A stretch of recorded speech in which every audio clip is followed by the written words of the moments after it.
Hello, ladies and gentlemen. It is I, Click to Enlarge, here to fill you in on gaming news, pop culture, and anything that I find entertaining. And here we go with the season pass with the Diablo IV.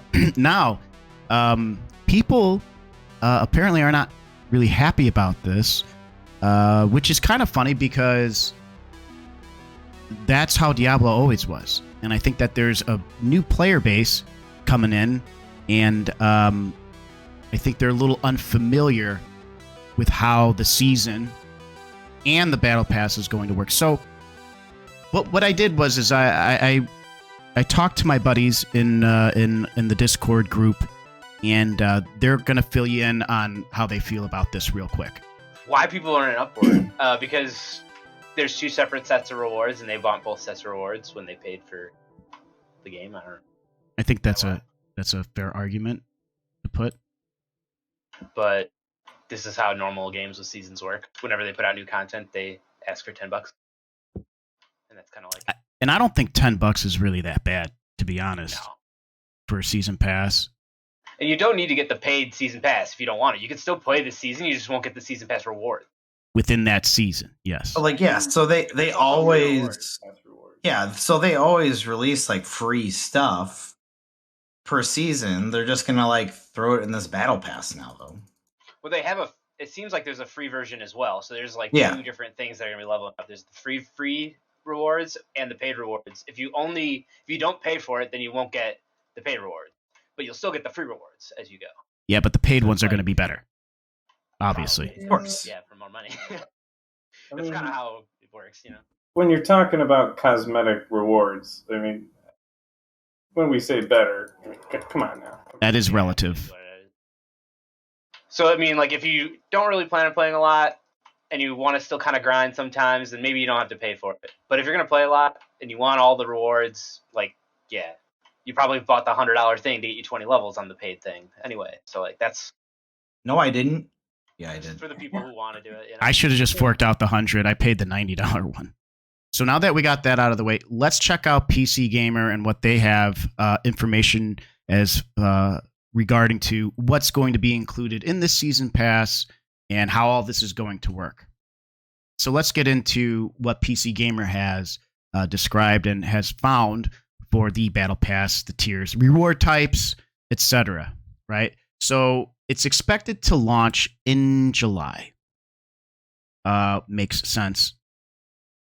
So far, we don't know the specifics of what's going to appear in the first battle pass, only that Blizzard has said the paid tier will not provide any in-game power, but instead unlocks tiers that provide cosmetics unique to that season.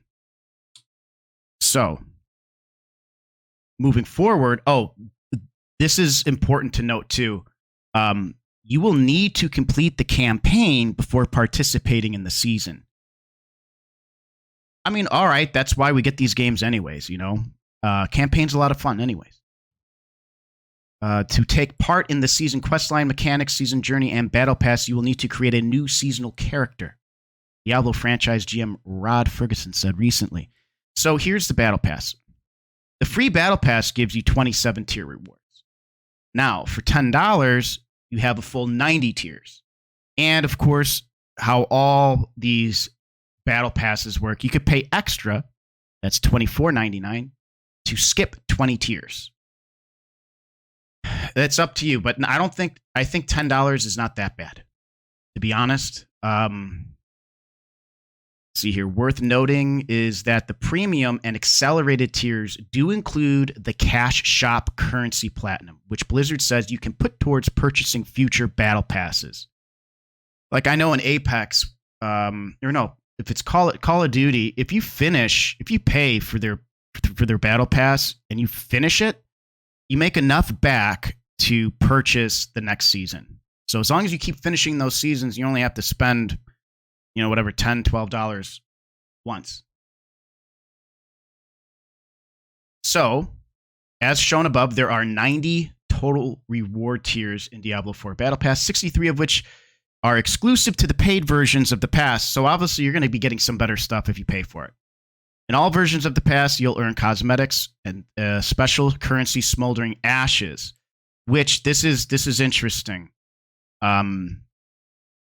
And what this Smoldering Ashes is, they're spent to unlock Season Blessings, which are passive buffs that give you a better earn rate on character experience gold or murmuring obols.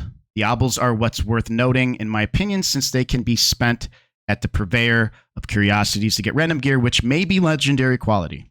So that's kind of cool. And again, what to expect.